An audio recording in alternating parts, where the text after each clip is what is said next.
Now we'll look at unsaturated hydrocarbons. So we saw before that saturated hydrocarbons had all single bonds. So then unsaturated hydrocarbons is any hydrocarbon that contains any sort of multiple bonding. So this would be, this could be looking at single or double bonds, triple bonds, all sorts of double bonds around the place, anything like that. Whenever the carbon and carbon, when there are carbon atoms that are not single bonded, that molecule is unsaturated. It's still a hydrocarbon, so it's still only hydrogen and carbon in the molecule, but there's just a little bit of flavor to how the carbon atoms are linked together. There are two primary types of unsaturated hydrocarbons, alkenes and alkynes. So still very similar name to alkanes, but you can see the idea is all in the naming of organic compounds. It's on the ending, right? So alk, basically that ALK just means hydrocarbon. And then there was alkanes, alkenes. And so ene, whenever we see that, that is the simplest alkene. It means double bond in the molecule. And alkyne, whenever we see that YNE, that means there's a triple bond in the molecule. And so here is your simplest alkene would be two carbon atoms bonded together. You cannot have a one carbon atom alkene because you have to have a double bond, so you have to have two atoms. Similar with alkane or alkynes, it could be two carbon atoms triple bonded together. So you'll note that one of the things I do want to note is that when we're talking about naming, we're not going to go too hard into naming, just kind of want to recognize kind of some of the general patterns, ane, ene, eind kind of ideas. But you'll note that even here, like acetylene, that's definitely triple bonded. This is an alkyne. There are a lot of historical names for molecules, especially smaller organic molecules that don't follow the rules. That's one of the reasons why we're not going to go too deep into this. But just want to be mindful that when we see this is still an alkyne, as even noted right here, just that the name acetylene would imply that it is a double bond. But instead, it's a triple bond. It is an alkyne. And we really do want to focus on the bonding determining the properties, not just kind of some historic name. Participation 12-2, question 3. Give the molecular formulas of the following hydrocarbons. I have A and B hydrocarbons. This is the third question on participation 12-2, due Tuesday, December 2nd at 11:59 p.m. over on Blackboard. Link to the assignment is right below the links to these videos. Again, give the molecular formulas of the following hydrocarbons, A and B.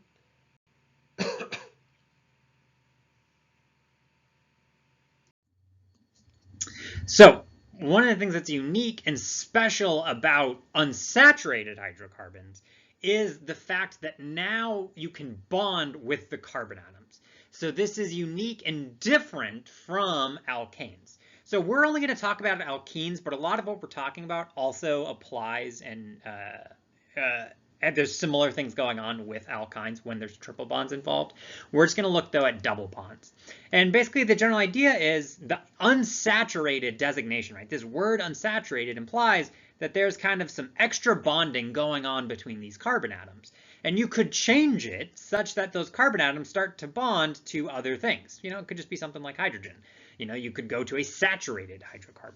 And we call these addition reactions. You are adding something into the molecule, right? You are adding something to attach onto where the double bond was in the molecule. Generally, these reactions are pretty spontaneous. Double bonds do tend to be reactive, but they can be kind of tricky to perform. You need special conditions, you need other molecules to perform. So this kind of general designation, what this tells you is that it's tricky kinetics, right? If you require special conditions or other molecules is just a fancy way to say catalysts. So you need a catalyst in there because these are tricky kinetics to occur. It's a very spontaneous process. You know, the thermodynamics tells us that this really should happen. It's just hard to sometimes make it happen. So addition reactions is the overall kind of type of process that these double bonds can do. But there's a lot of different flavors, a lot of different ways, things you can add on to the molecule. So for example, you could react it with an acid, you could react it with just water, you could react it with bromine, and you could react it with hydrogen. So you can do all sorts of react with different things, and you'll note that in general, what happens is in your reactant, you have, a carbon-carbon double bond, and in all of the cases in the product, that double bond is broken, and you're attached onto something else. There's now other functionality in the molecule. And one of the ways we can think about it is you can start to change the properties of the molecules. Chlorine, OH, those are polar. Bromine, you've got these bromines hanging on right there. Those are going to be potentially quite reactive.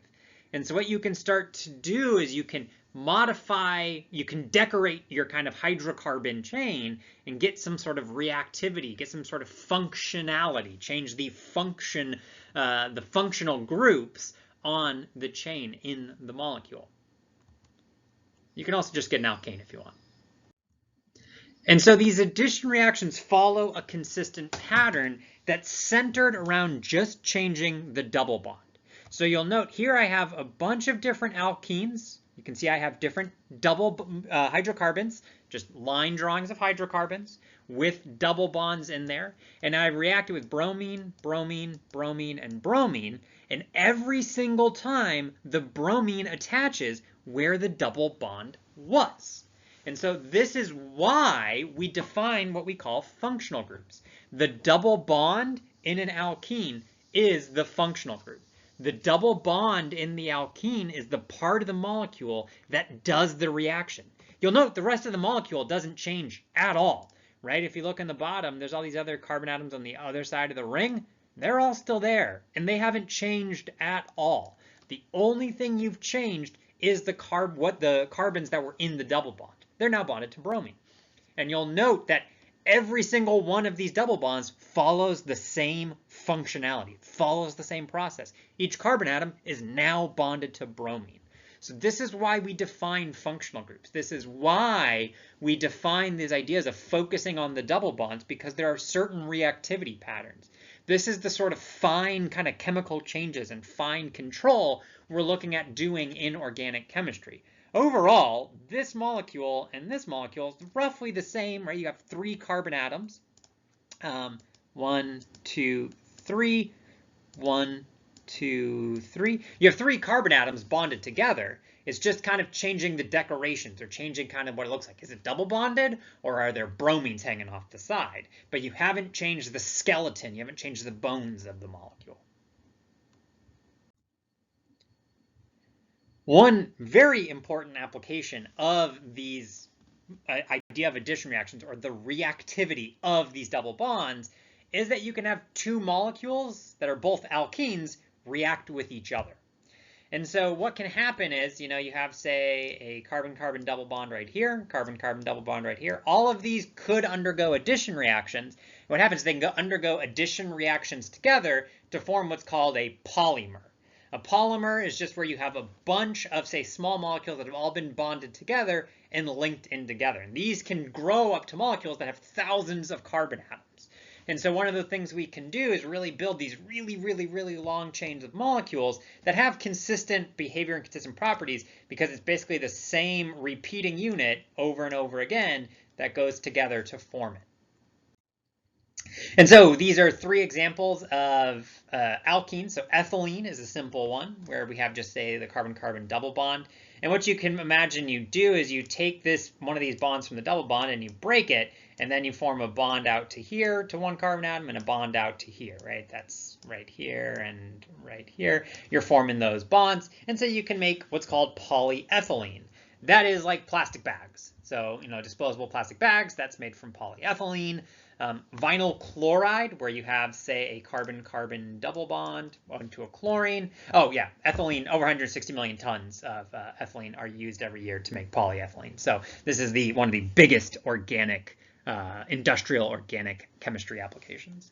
Vinyl chloride, where you have a carbon-carbon double bonded to a chlorine. Those can link together, and you make polyvinyl chloride, or, shortening of it, PVC. So PVC piping is an organic compound as well that has different properties. The chlorines overall, this is a very similar molecule. It's just a really long chain of carbon atoms, but you have some chlorines hanging off the side. It makes it a little more polar. And so that changes the properties. You can get a little bit stronger, a little more resilient. And so you can get a lot of different properties. One of the things that's nice about all of these is you'll note that all of these are basically just giant alkanes. That makes them very nonpolar, makes them very insoluble in water. That's why we can use polyethylene bags to say hold wet things, and we can use polyvinyl chloride piping to say carry water, right? It would be bad. You wouldn't want to use material that would say dissolve in water as you're piping. That'd be a problem. And so these are really easy to work with. These plastics are relatively easy to work with, really very wide applications, very lightweight, very cheap. Styrene, again, the carbon-carbon double bond is up here. You form links between those. Now you have this kind of big ring hanging off the side. Polystyrene is also known as styrofoam, which is a brand name. Polystyrene is the molecule, styrofoam is a brand name. And so again, these polymers that you produce that all are based around reactivity of unsaturated carbon or unsaturated alkenes is a huge part of industrial chemistry and something you have interacted with every day of your life. Plastic is just a huge part of what you're doing. The computer you're watching this on is maybe made of plastic or has plastic casing. Your phone has plastic in it if you have a phone case, if you're watching on that. A mouse that you use, there's just plastic all over the place. And it all comes from controlling the reactivity of double bonds and knowing that you can get them to behave in consistent ways and they will just keep linking together, making really big molecules.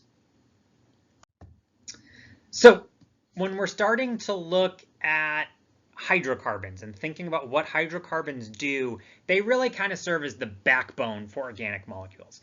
Carbons that are single bonded to each other are not reactive at all. When you start to get some double bonds, some triple bonds in there, you start to throw in some reactivity, but still hydrocarbons in general are kind of the backbone. They're the structure of the molecule that you decorate with functional groups. And those functional groups give some properties to the molecule. So this molecule over here is erythromycin. This is an antibiotic. You can see there's lots of lines. Those are all, again, carbon atoms that are linked together. There would be hydrogens hanging off of those. And then there's O's, N's, and some H's that are attached to the O's are also written in there for the different functional groups that are in this molecule. You'll note there are some dashes and wedges. Those just indicate 3D structures. The dashes, this is going away from you. This is coming out towards you. So it's just implying the three-dimensional shape. Erythromycin is a molecule with a very particular three-dimensional shape that is necessary for it to be an antibiotic. So we can see there's a lot of carbon and hydrogen, kind of carbon backbone, hydrocarbon skeleton, if you will, that is linked, that has a lot of oxygens kind of decorating it. And so what we want to do is kind of think about, what affects, what properties do those oxygens impart as we start to look at other functional groups. But importantly, the backbone, the skeleton, the actual kind of structure of the molecule, all these linkages in here are held together by hydrocarbon portions of the molecule. All right, that is it. 3 questions on participation 12-2. You want to find all 3 of those questions, get them answered, and get those answers submitted over on Blackboard by Tuesday night. You got the midweek homework due on Wednesday night, and on Wednesday during the day. Chapter 21 participation follow-up, and the lab practical will be after that, both on campus during our lab time. There's no pre-lab, notebook, technique, nothing for you to do ahead of time, except for maybe studying, but nothing for you to turn in. Otherwise, we got the second set of the participation for this one. The answers will go live Tuesday night if you want to check those out. Otherwise, that is it for me. Have a good rest of your day. I'll see you later this week. Bye-bye.